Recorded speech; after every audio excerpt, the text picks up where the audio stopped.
that religion is real. And I don't just mean my religion. The technology of religion works. Coming together with others and having this agreement about what we consider sacred starts to weave something together.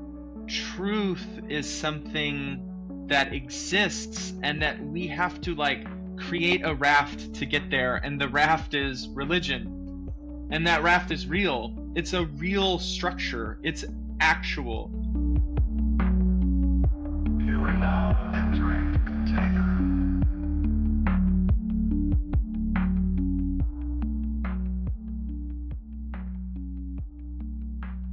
The container is now open. We are living through the AI revolution. And as we move into this perilous choke point in human history, there is this most ancient technology that is being reclaimed by millions and millions of people, religion. And so in the next 3 episodes, Sai and I are going to navigate the space of post-AI religion. It's a topic that is coming up a lot in our own personal practices and in the communities of practice that we participate in. If you're a fan of the podcast, you know we had Leaf on recently to talk about AI and digital mysticism, and hopefully we'll get him back on the podcast soon. And we have some other guests coming on that are going to look at this territory.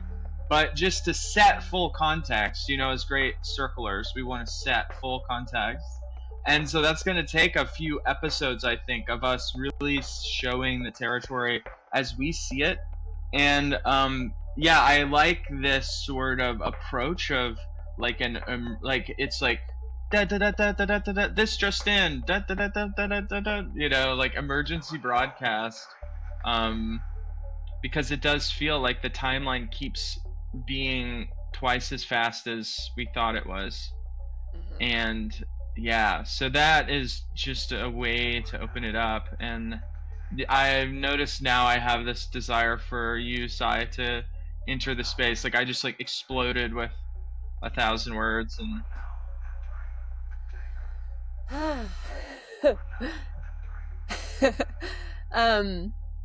Yeah, I mean, I think we are going to have this conversation sort of in the form of an interview where I'm sort of interviewing you about this topic, and then just like all of our interviews with guests, that it will get into kind of maybe a more circly kind of relational kind of vibe as we move through the conversation. So I think a place that would be really great to start would be to do a little more contexting, because we can never have enough, right? Around what even is religion. What is religion? Yeah, it's so interesting. The 3-word title for the arc that we've been working with is post AI religion, and each one of those words is doing so much work. And religion is the one that we've all are probably the most familiar with over the course of our lives. But I think that familiarity is actually hides a lot of mystery, or I think we can feel too familiar with it for our own good. We don't actually realize the full weight of what that is right there. So I just want to, before we dive into that question, just sense into just how much mystery is there. I think one of the dead giveaways of how much mystery is there is that, if you're ever starting a research project, it's kind of like the funny but best first step is usually to look up a definition, or what's the encyclopedia entry on religion, And Webster's dictionary defines religion as, and there isn't a good definition actually. There's this real struggle that anthropologists have, and even really naming what that thing is that is religion. It's like this big box that a lot of things go into that are clearly related. And then once you start making kind of linguistic rules about, or like, once you start putting rules into how things go in there, it sort of breaks down. There's not actually a lot of universals. So I think that the main universal that is springing up in a listener's mind is God. Like God stuff is religion. And maybe there's something true about that. Maybe there's the classic, like, religion is like determines the sacred and the profane. It holds the sacred. In all of these, you end up with these words that then are just as difficult as religion. Like, well, what is God and what is the sacred? I mean, I don't know, but I think something I have come to really appreciate about this question, what is religion, is that I don't actually need words to define it. Mhm. Like I actually have a sense of it. Oh, it's funny you should say that because growing up for me, like in a very atheist household, or like a very anti religion environment, I noticed that for me, the word actually feels like it's a bad word, or like it doesn't have it like holds this like powerful like, oh, that isn't like, religion is bad, spirituality is okay though, but religion is actually not good. And because of those years that was instilled in me, it even still to this day when I hear the word religion, I'm like, uh-oh, like, um like I might get in trouble if I explore that more or something. It's weird. It like feels Mm. like a bad word. Isn't that weird? Yeah. Well, there's like, I think there's a lot of people who feel that way, Sai. Yeah. I notice both being, if you were raised in sort of an anti-religious household, and like that will create those feelings, I think. But then there's also, I've known a lot of people, especially in like spiritual communities, who were raised in hyper religious households, and then they experienced this like really difficult break with that, where now religion, they have the same feeling that as like the people raised in atheist households, where they hear religion, they're like, it's scary or bad, or like um dogmatic and controlling and like shadowy and um oppressive. Mm-hmm. Yeah. And those, I think that those are features sometimes of religion. I mean, those are, it's unavoidable when you look around at religious expression in the world. It's like you notice, yeah, there's times where this is really shadowy and controlling and oppressive, and Yeah. yeah, it is that too. But I mean, it's not only that. Right. Well, and I think what's interesting, it's like there's also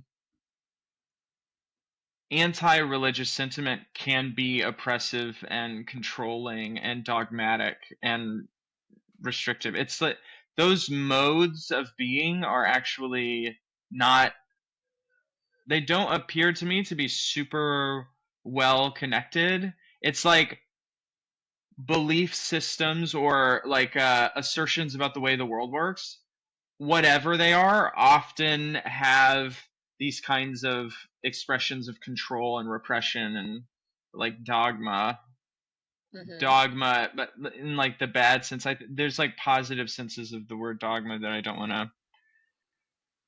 to like muddy the water with.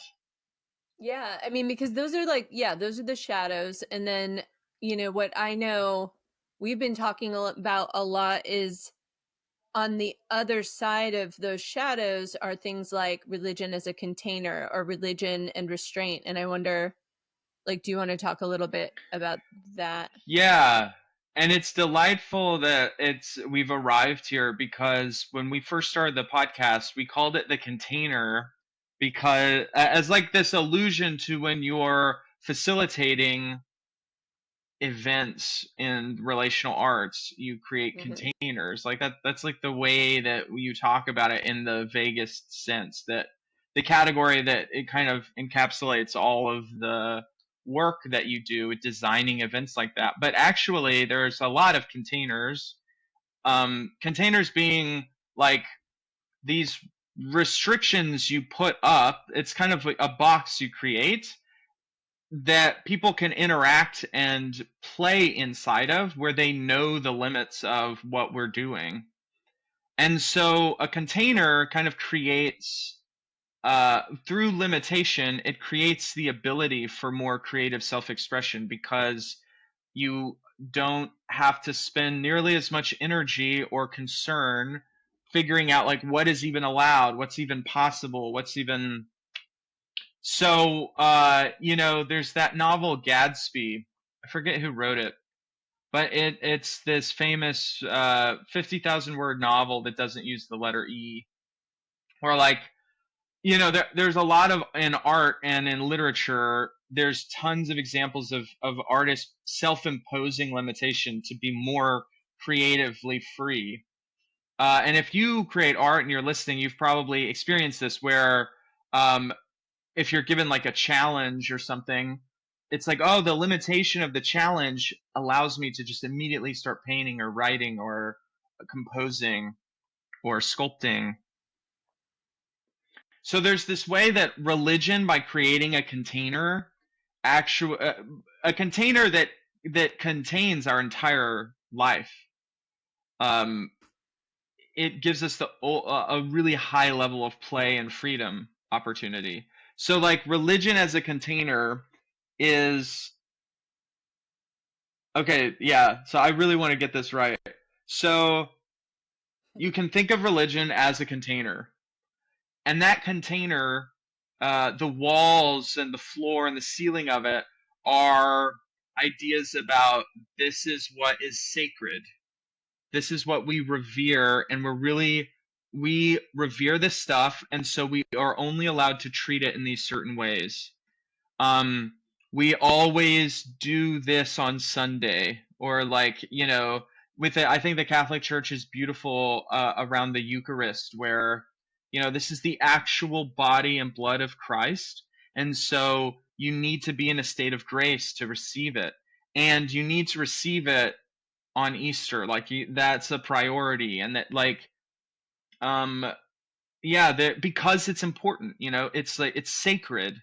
And when the Eucharist is presented in a monstrance on the altar, you get down on your knees and you bow. Like it's like we pay deep reverence to this stuff.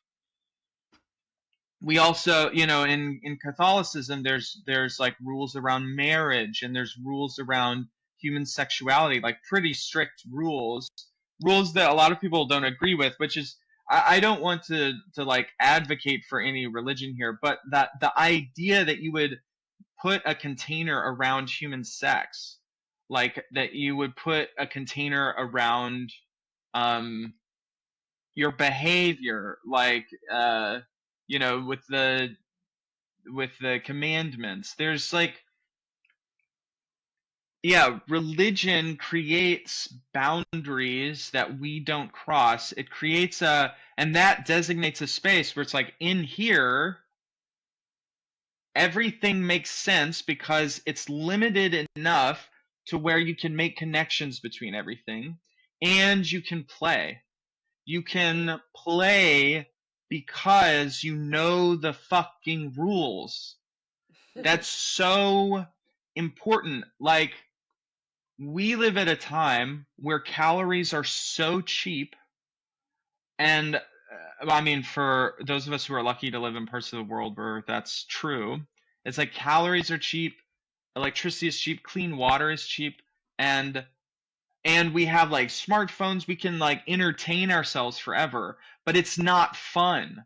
That's the crazy making thing, is that we built our world around no rules, just right, Burger King, have it your way. It's like we built our whole around, oh, freedom of choice, like have sex with anybody, um, no, divorce, like there's just all total freedom in a lot of ways that civilization never allowed it, and a lot of those freedoms are very, have a lot going for them, and they're very beautiful, but they no other sacred rules were put in place, and so we ended up in this realm where it's like, oh, I can eat ice cream every day and I can play video games, and I'm very physically, like, I have a lot of creature comforts, and it's not fun. I need a pill so that I'm not depressed, and that doesn't work half the time. And I need a pill to focus on my work, and it's like people, it's not fun. That's a bad sign. If it's life isn't like, if we're not just like eager, chomping at the bit to take on life, that's a really bad sign. That's like not the way that you have to live, and that's a really bad, like, that's not, yeah, that is not my preference, I would say, for how to live, you know Right. Not your preference. yeah. So that's like just one part of how we I think about religion, is religion as a container. And if you're listening to this and you're thinking like, oh well, I don't like the container that XYZ religion puts up, that is understandable. And we're not advocating for any given container. We're not even really advocating for anything yet.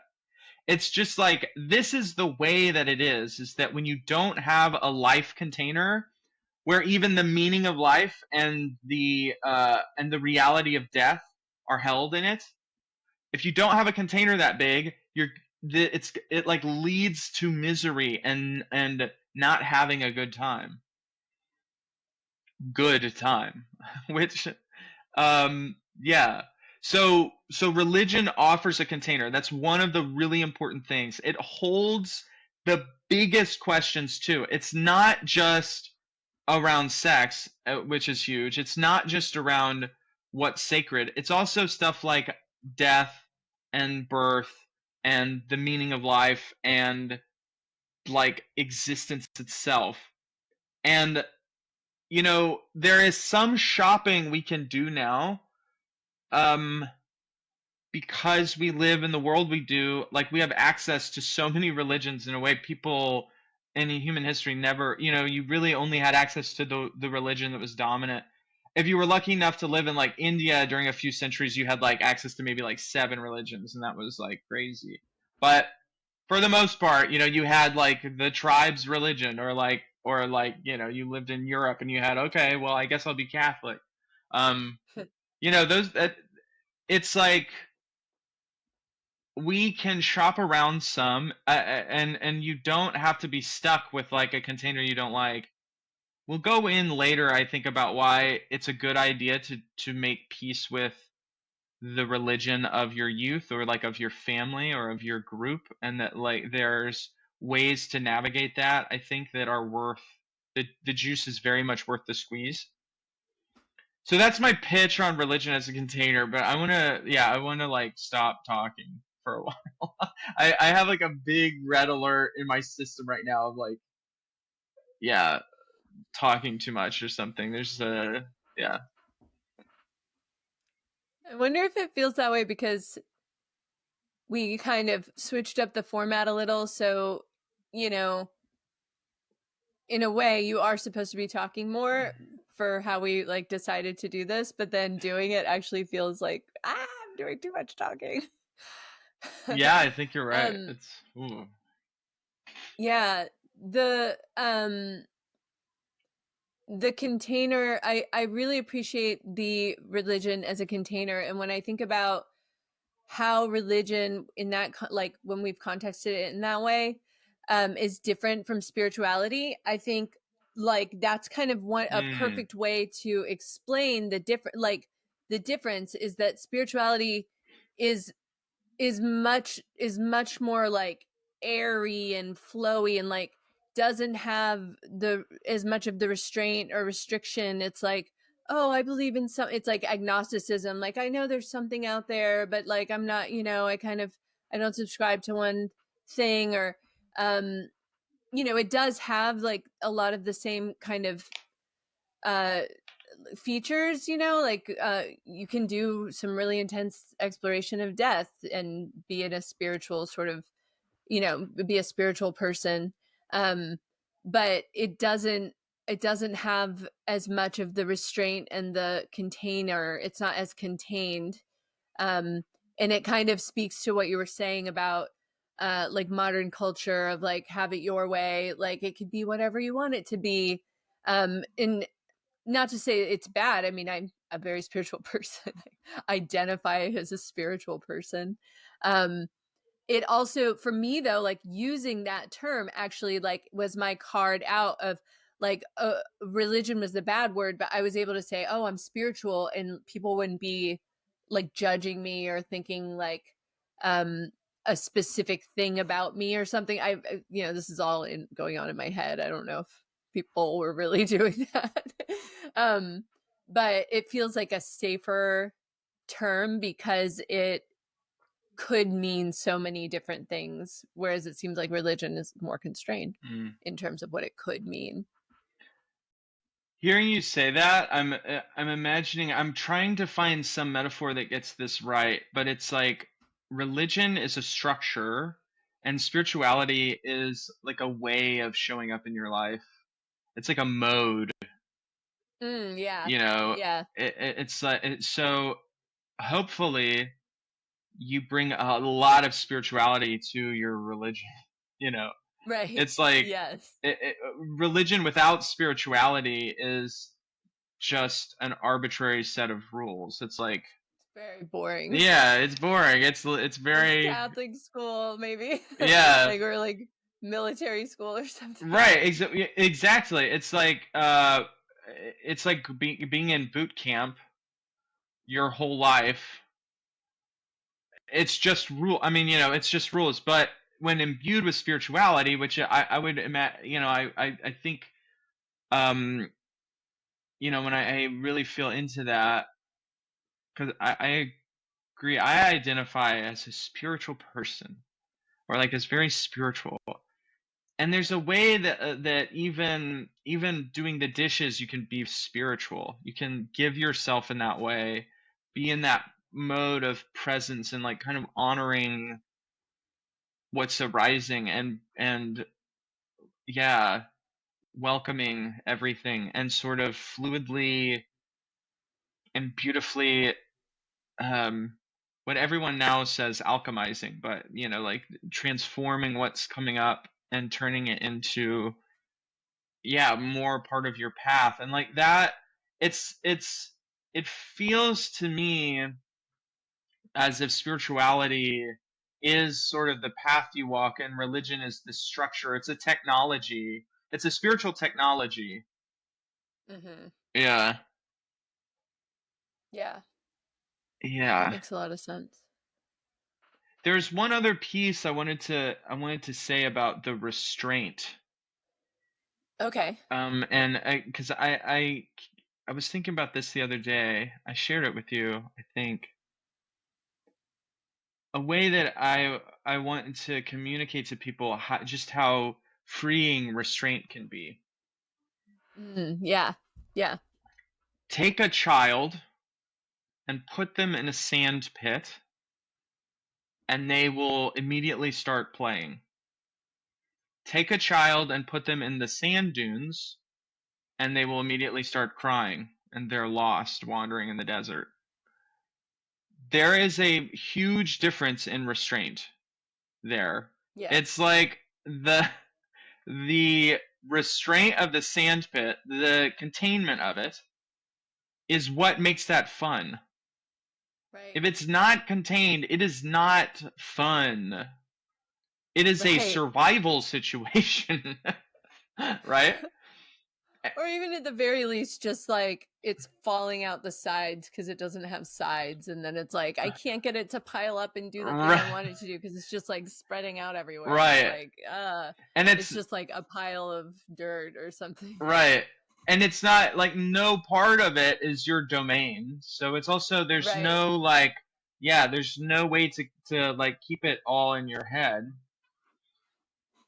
And we are humans that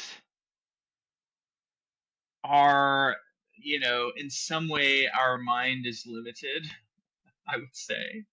I've observed in myself, I'll speak for myself, I do not have an unlimited mind. Um and I live on this like planet that's circling a star as we're rocketing together through the universe. So it's like the Earth is like spiraling upward around chasing this star as it rockets through space, that we have no way to even understand anything actually about what's going on. If we go down really deep, um, we don't understand how particles really work. Like, why are particles and waves and there's all this? It's like I need some I need a container to actually live my life. Yeah, I Yeah. do.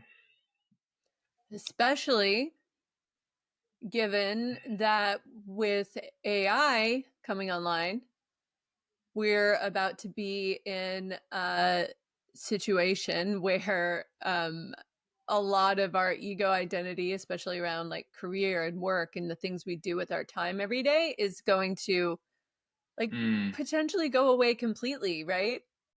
yeah, that's a big one. And I remember when I was younger and would like communicate utopian ideas about how we could organize human life. One thing that adults would often tell me, like elder adults would often say is like people wouldn't know what to do with their time. Like that would actually be really bad because people kind of need to go to work. Like people, yeah, people would fall apart. And I used to think that was so unsatisfying and deeply disrespectful of humans. I'd be like, they would just want to. Don't people want to write poetry and learn how to paint and they would run marathons and like like do amazing camping trips with their kids and stuff.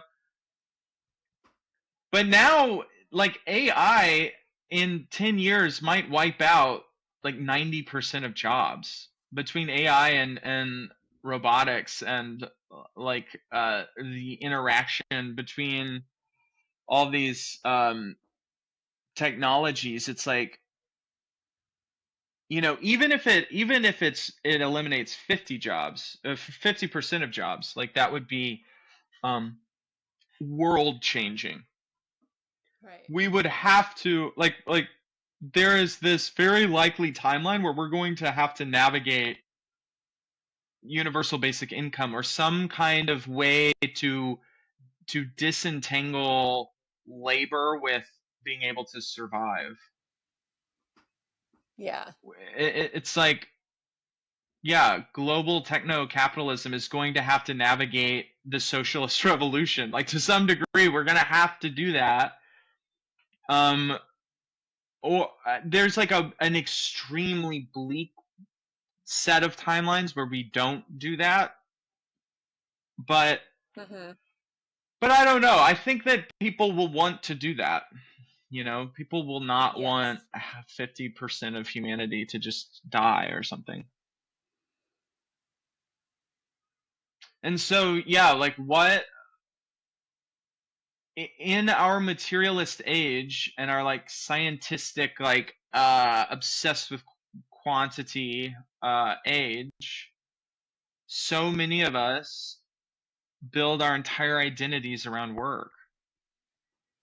Yeah. That's the container for us. It's like we don't have religion. We all left church and went to the office and like, yeah, boo. First of all, boo that change. But yeah, when our ego identities don't have work that we get to be reinforced like 40 hours a week, 50 hours a week, 60 hours a week, reinforcing that ego identity, what happens?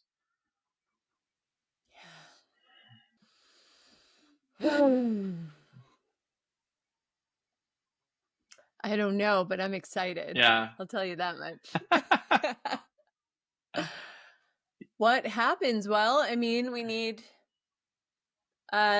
I mean, I guess that kind of like leads into this next part of our conversation of, you know, what does AI have to do with religion? Right? Right. Which, you know, you've been kind of getting at. But like how does religion change with AI? Right. And if we make as a species this move back into religion, hopefully a religion that's elevated in some way from the lessons we learned as humanity kind of shifted away from religion. How does religion change AI? So there's, yeah, I think there are those two in post AI religion. It's like those two questions are huge. How does AI change religion, and how does religion change AI? Right. And that, you know, interestingly, that actually kind of that question really reminds me of that conversation we had with Leaf. Mm-hmm. And you know, that would be like, yeah, it's just occurring to me right now, like an interesting thread to start on or like to explore Mm-hmm. more directly in that conversation. Link in show notes to the Leaf interview. Like diving into that question, if we first start with like how does AI change religion, I think that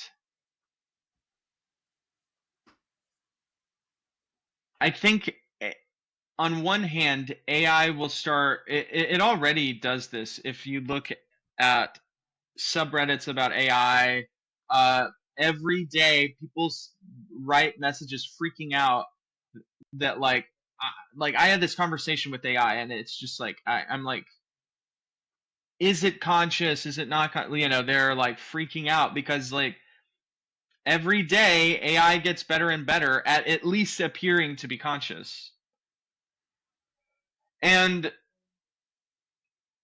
there's sort of a frame shift that we might undergo where we really consider what is consciousness and what, and you know, that is the domain of religion naturally because it's sacred. It's largely how we determine that you're not allowed to kill meaninglessly someone is because they're conscious. That's like kind of an intuitive sense, a deeply felt intuitive sense about.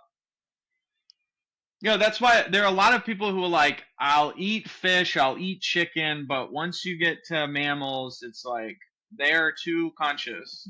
I will not eat Right. them. And like, even if you think that's silly or like, you know, if that's not your vibe, when you hear that, I think if you really feel in your heart, you get it where they're coming from. If you really like allow yourself to like that, whether you follow that rule or think it's stupid, it makes sense. There's a sense to it. I get. Yeah. Yeah.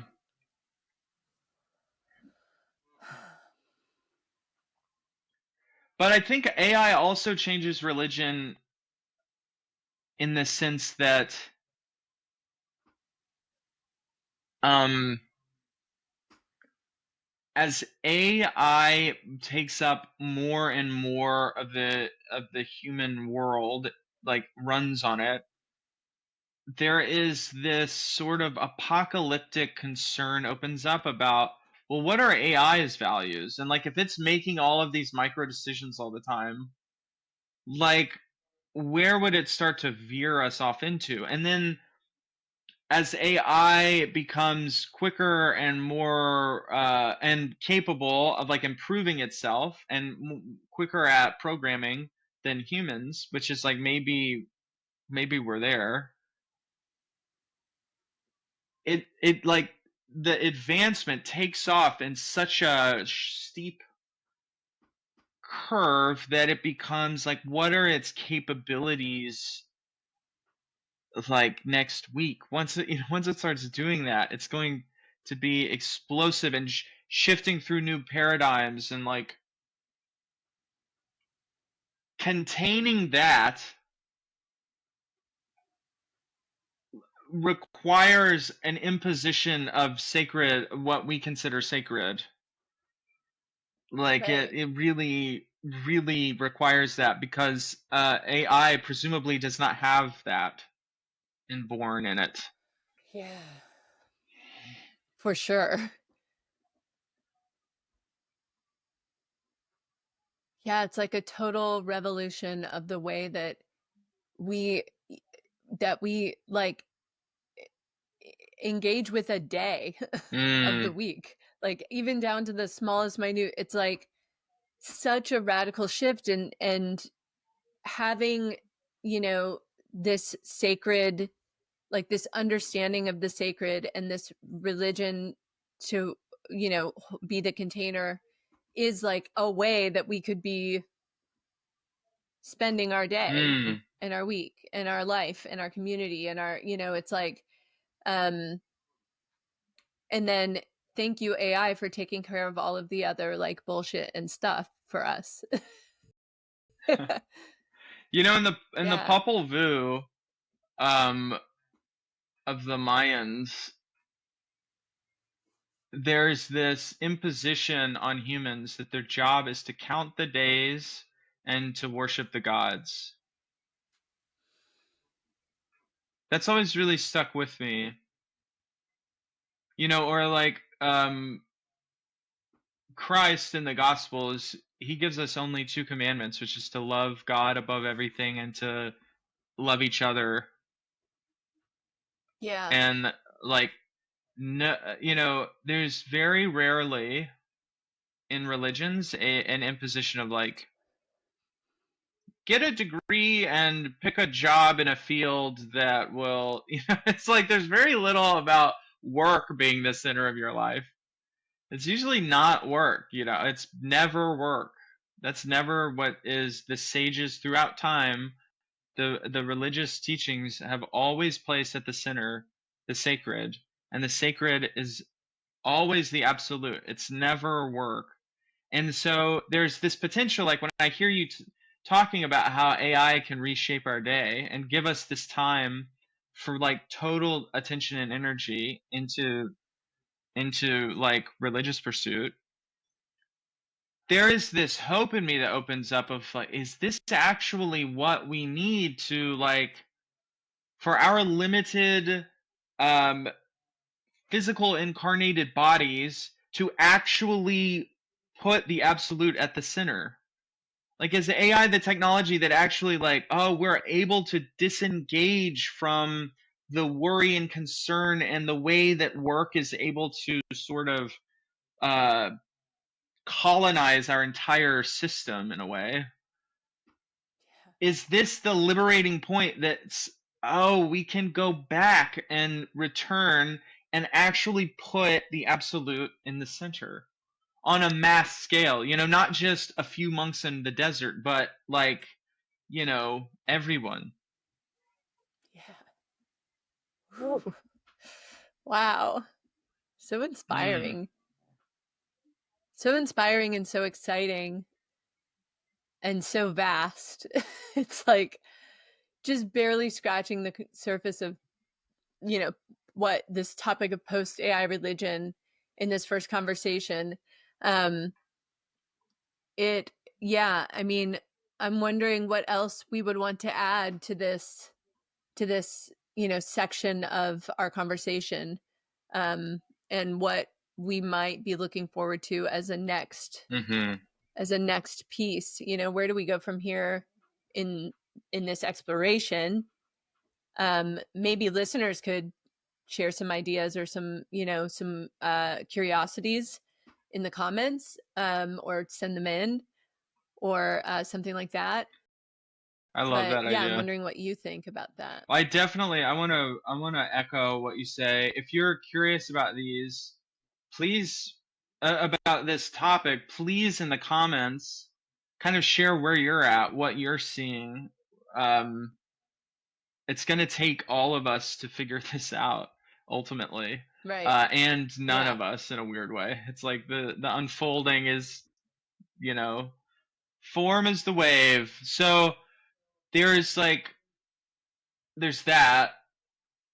And something I would like to end on today is a phrase that really has been burning in bright neon in my head the last week. Religion is real. Yes, religion is I would real. like to end there, and then I imagine the yeah. There's this like the how do we navigate coming back into religion with full self-respect and not denying things about ourselves, and in full respect of uh yeah, what we believe to be true and how we really feel. How do we navigate our way back into genuine uh, like ecstatic belief, just so happy to be here with your community in the pews back in religion. That's Yeah. I think that is kind of our next stop. It feels like in our next Yes. conversation is like, and I think we can do it. And a lot of this is very Eurocentric because it's like, in a lot of parts of the world there hasn't been this mass leaving of the church. So I also want to Right. name that it's like also, there's other parts of the world that don't have this problem. But like if you're in Europe or the US or yeah, this might not feel as relevant, but it's like since the Industrial Revolution and maybe even beforehand, like during the Enlightenment, that has been the story for Europe and for Europe's children is like this like long divorce from the church. Um, so all that to bring us to the good news, which is that you might have been part of this long divorce from the church, and you're like, what religion? You might be like listening to us if you've listened to us this long. God bless you. If you're feeling this way, if it's like religion, what? Why? Like, why does it have to be religion? That like it's like, why are you bringing us back into that? That's like this hokey, like kind of outdated thing that humans did when we didn't know about particle physics and we didn't have computers and stuff. You know, it's like as religion is just sophisticated form of like magical thinking or whatever. Right. And something that I really want to nail down and return to over and over again is that religion is real. And I don't just mean my religion, but like the technology of religion works. It Yeah, I kind of have a desire to just like give this transmission if you feel open to that. Sure. Yeah. Coming together with others and having this agreement about what we consider sacred starts to weave something together. And the more serious you take that, the more you adopt it and act it out, you start feeling these changes that happen inside of you.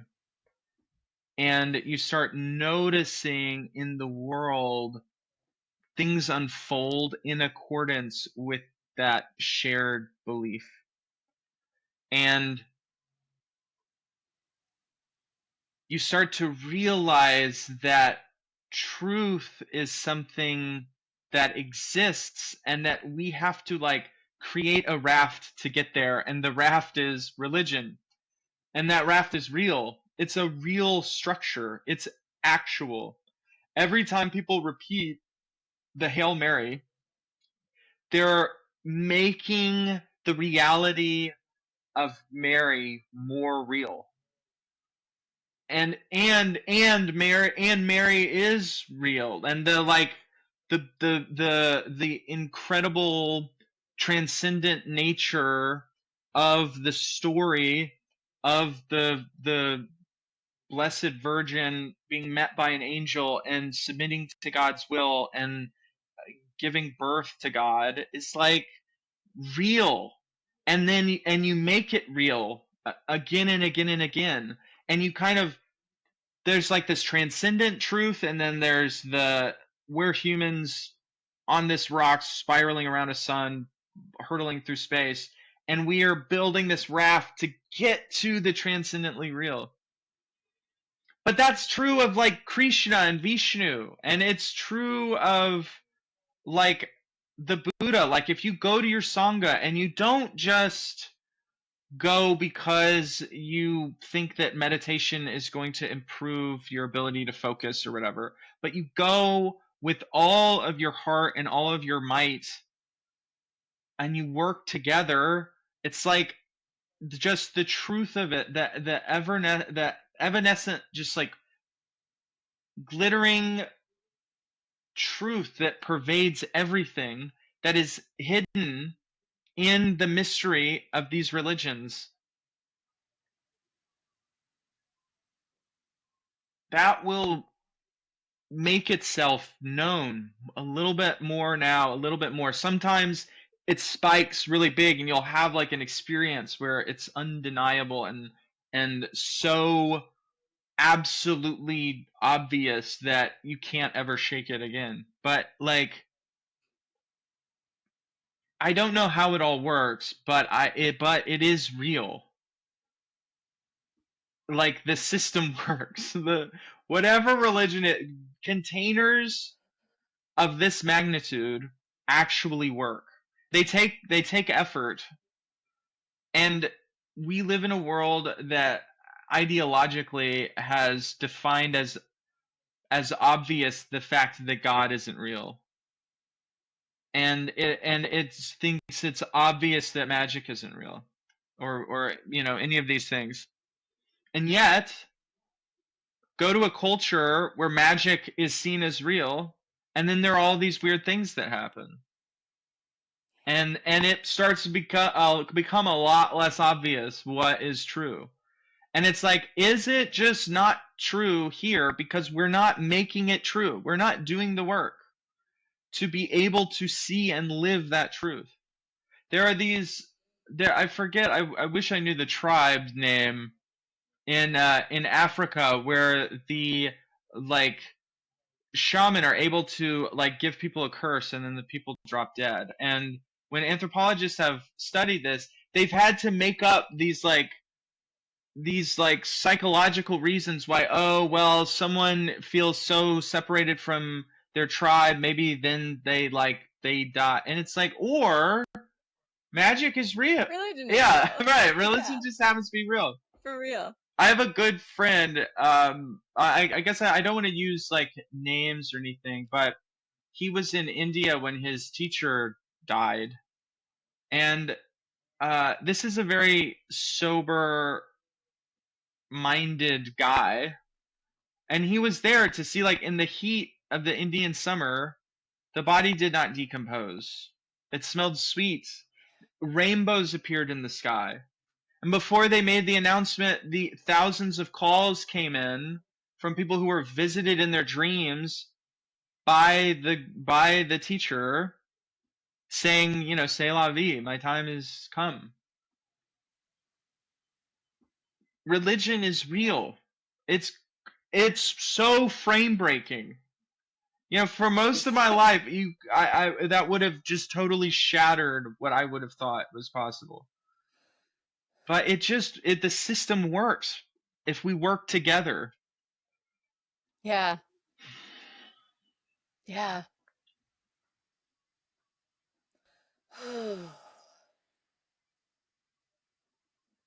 I'm just imagining and feeling into like if even just starting on sort of a community level and spreading out from there, like the power of larger numbers of people truly believing that religion is real, and like that it actually is the belief.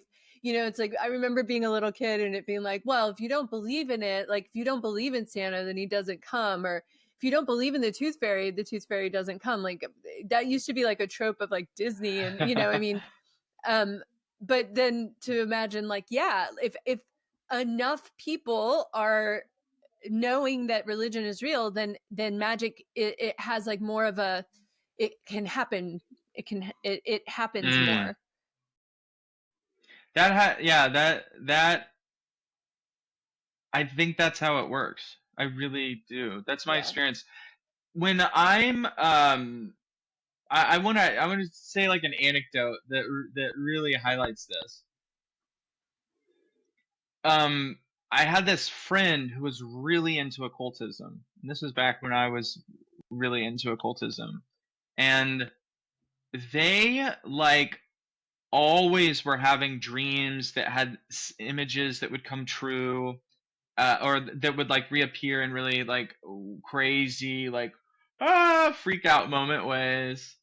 And I always noticed when I hung out with them more, that would always happen to me. Yeah, always. It like all of a sudden Yeah. when we were hanging out, it's like, whoa, I'm kind of like benefiting from their like frequency here, and Yes. I believe in it. So it's like I'm like increasing the field where this weird stuff happens. And occultism has that thing, like when you do a lot of magic and like are in that worldview, like weird stuff is always like seems to be always happening, and it's almost like a form of paranoia, like the amount of things in your life that start being like have magical resonance. Yes. Yeah. So I'm it's like you can experience this stuff. It's actually not that hidden. Yeah. Does that feel like we got a good bite out of that massive topic? That's the beginning. It does. It really does. Feels great. Well, you want to close this out? Yeah, because we have such a nice way of closing the container.